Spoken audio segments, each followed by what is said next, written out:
फर्ज कीजिए सोनू और मोनू दो जुड़वा भाई हैं। एक ही स्कूल में पढ़ाई करते हैं और एक ही कॉलेज में दाखिला लेते हैं। सोनू डॉक्टर बन जाता है और मोनू इंजीनियर। मोहल्ले में भाइयों को अब तक डॉक्टर सोनू और इंजीनियर मोनू के नाम से जाना जाता था। एक दिन किसी गलतफहमी के चलते मोनू पर चोरी का इल्जाम लगता है और उससे हो जाती है जेल। अब मोहल्ले के लिए सोनू तो डॉक्टर सोनू ही है, लेकिन मोनू बन जाता है चोर मोनू। मोहल्ले वाले उसे इसी नाम से बुलाने लगते हैं। लोग कहते हैं देखो, एक ही घर में परवरिश हुई, एक ही माँ बाप का खून, फिर भी दोनों भाई कितने अलग अलग। कुछ सालों बाद असलियत सामने आती है। पता चलता है कि चोरू मोनू ने नहीं, किसी और ने की थी और मोनू जेल से रिहा हो जाता है। चूंकि उसकी बेगुनाही साबित हो चुकी है, इसलिए वो मोहल्ले वालों से कहता है उसे चोर मोनू कहकर ना बुलाया जाए। मोहल्ले वाले कहते हैं ठीक, अब से तुम्हारा नाम मोनू जो चोर नहीं है हो जाएगा। इसके बाद मोनू का नाम जब भी लिया जाता है साथ में जोड़ा जाता मोनू जो चोर नहीं है। अब सवाल यह है कि तर्क की दृष्टि से कोई भी मोनू को चोर नहीं कह रहा। इसके बावजूद मोनू सदा सदा के लिए चोर हो गया है। मोनू जो चोर नहीं है और चोर मोनू, इन दो नामों के बीच ही आज की कहानी का सारा मर्म छुपा है। और ये कहानी सिर्फ एक मोनू की नहीं है, बल्कि समाज के एक बहुत बड़े तबके की है, जिनके लिए कहा गया कि तुम अपराधी नहीं हो, पर जब भी तुम्हारा नाम आएगा साथ ही जोड़ा जाएगा वो जो अपराधी नहीं है। क्या है ये कहानी, आइए जानते हैं। नमस्कार, मेरा नाम है निखिल और आप देख रहे हैं तारीख, जिसमें हम सुनाते हैं उस तारीख से जुड़ी भारत की ऐतिहासिक कहानियां।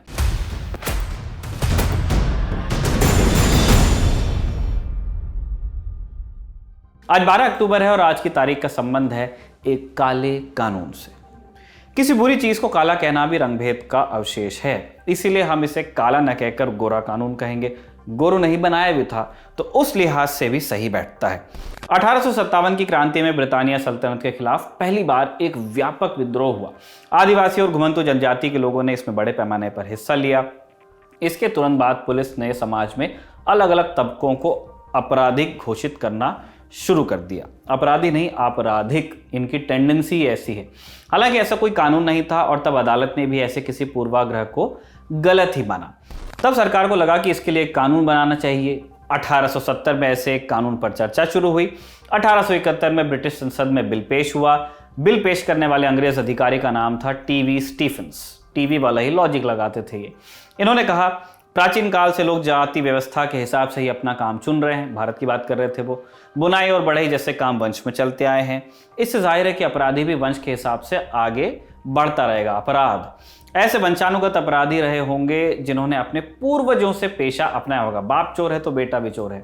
बिल पर बात रखते हुए एक अंग्रेज दार्शनिक जेम्स फिट्जजेम्स स्टीफेंस ने कहा, जब हम पेशेवर अपराधियों की बात करते हैं तो इससे हमारा मतलब उन जनजातियों से है जिनके पूर्वज आदिकाल से अपराधी रहे हैं।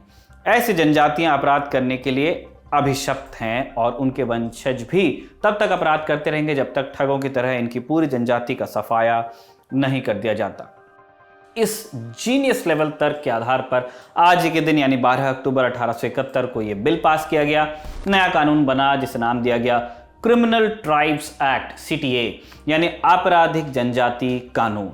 सबसे पहले यह कानून उत्तर भारत में लागू किया गया। जिन जनजाति के लोगों को CTA में शामिल किया गया उनके लिए कुछ चीजें अनिवार्य कर दी गई, जैसे थाने जाकर खुद को रजिस्टर करवाना, लोगों की पहचान कर उन्हें लाइसेंस देना।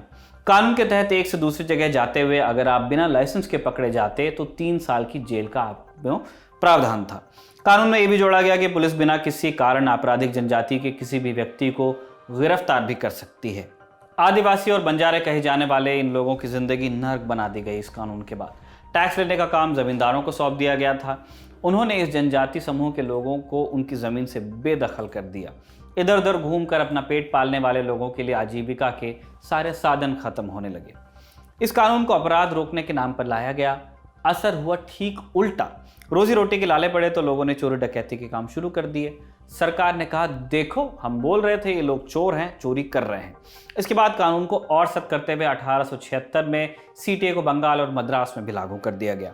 इस गोरे कानून का सबसे बड़ा दंश झेला बच्चों ने। 1897 में इस कानून में एक संशोधन जोड़ा गया। इसके तहत प्रांतीय सरकारों को यह शक्ति मिली कि वो आपराधिक जनजाति के बच्चों को उनके माता पिता से अलग कर दे।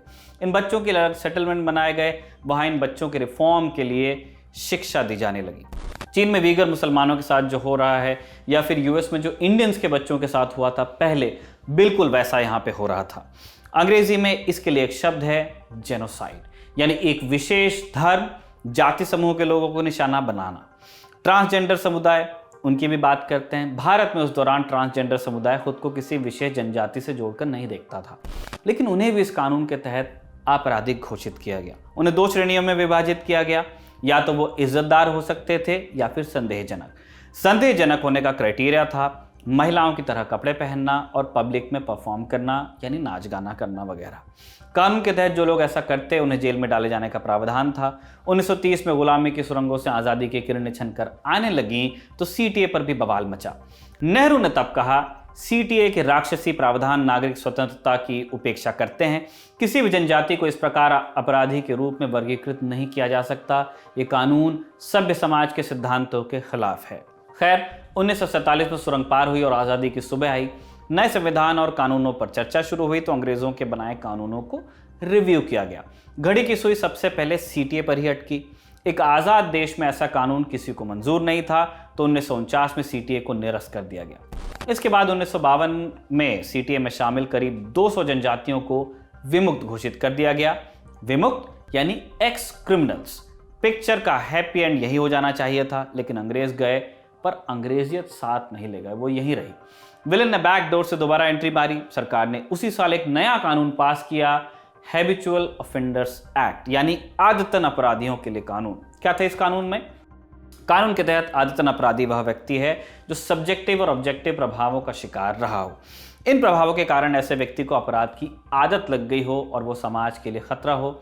यानी नया लबादा पहनकर सरकार ने एक मरे हुए कैरेक्टर को दोबारा इंट्रोड्यूस कर दिया था, मरे हुए कानून को दोबारा लागू कर दिया था। अंग्रेजों ने जिन्हें जन्मजात अपराधी कहा था, नए कानून में उन्हें आदतन अपराधी बताया गया। कानून के तहत ऐसे हैबिचुअल ऑफेंडर्स को लिस्ट किए जाने और उन पर निगरानी बनाए रखने का प्रावधान था। नाम बदल दिया गया, लिस्ट कमोबेश वही रही। 6 अक्टूबर के एपिसोड में हमने आपको आईपीसी के बारे में बताया था। न्याय की मूल अवधारणा है कि जब तक दोष आपका साबित न हो, आपको निर्दोष माना जाए। ये कानून इस अवधारणा का सरासर उल्लंघन करता था। असर सिर्फ कानून तक सीमित नहीं रहा। समय के साथ जनजातियों की आपराधिक पहचान को न केवल पुलिस और प्रशासन बल्कि समाज ने भी आत्मसात किया। नया कानून इस समस्या का सिर्फ एक पहलू था। विमुक्त शब्द इन जनजातियों के लिए हमेशा का कलंक बन गया। आप कहेंगे इस एक शब्द का क्या असर होगा? इसके लिए कुछ साल पहले का एक किस्सा सुनिए। 21 दिसंबर 2000 को द टाइम्स ऑफ इंडिया में एक खबर छपी। वाडी हाउस यू रोड स्थित एक बंगले में 3 लोगों की बेरहमी से हत्या कर दी गई।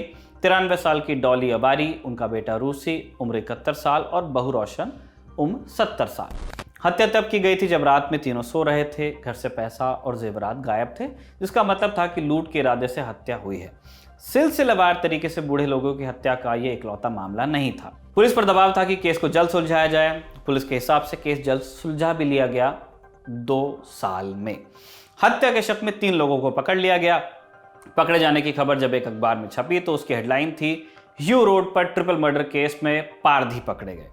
अब ये पारधी है किसी एक व्यक्ति का नाम नहीं है। पारधी पूरी एक जनजाति का नाम है और ये सरकार द्वारा चिन्हित विमुक्त जनजातियों का हिस्सा है। अगर इसी हेडलाइन में ये लिख देता कोई कि ह्यू रोड पर हुए ट्रिपल मर्डर में बनिए पकड़े गए या ह्यू रोड पर हुए ट्रिपल मर्डर में ब्राह्मण पकड़े गए, तो हंगामा खड़ा हो जाता। हंगामा होना लाजमी भी है, क्योंकि एक पूरी जाति या समाज के लोगों को चंद लोगों की करामात के लिए दोषी तो नहीं ठहराया जा सकता। लेकिन पारधियों के नाम से किसी को फर्क नहीं पड़ा। पंजाब में सांसी, महाराष्ट्र में पारधी, गुजरात में वाघारी, पश्चिम बंगाल में लोढ़ा जैसी आज भी कई विमुक्त जनजातियां हैं जिनको समाज में अपराधी की दृष्टि से देखा जाता है। करोड़ों लोग इस तरह आज भी एक तरह से बहिष्कृत हैं। इनके रहने का ठिकाना है गांव के बाहर की झोपड़ियां या फिर शहरों में फुटपाथ। इनके बच्चों को स्कूल जाने का मौका मिल भी जाए तो वहाँ उन्हें अपराधी कहकर ताना मारा जाता है। बहुत कम लोग अपने यहाँ उन्हें नौकरी देने के लिए तैयार होते हैं। ये सब आज भी लागू होता है सीटीए निरस्त होने के आधी सदी के बाद। आज़ादी के बाद से विमुक्त जनजातियों के उत्थान के लिए कुल 8 कमिटीज और 2 राष्ट्रीय आयोगों की सिफारिशें पेश हो चुकी हैं, लेकिन आरक्षित वर्ग में शामिल न होने के कारण इन्हें सरकार की अधिकतर योजनाओं का कोई लाभ नहीं मिल पाता। विमुक्त और खानाबदोश जनजातियों के रूप में जानी जाने वाली इन सामाजिक श्रेणी में आज भी भारत के 6 करोड़ लोग शामिल हैं। आरक्षण की जोरदार बहसों में इन लोगों का कोई रिप्रेजेंटेशन नहीं है।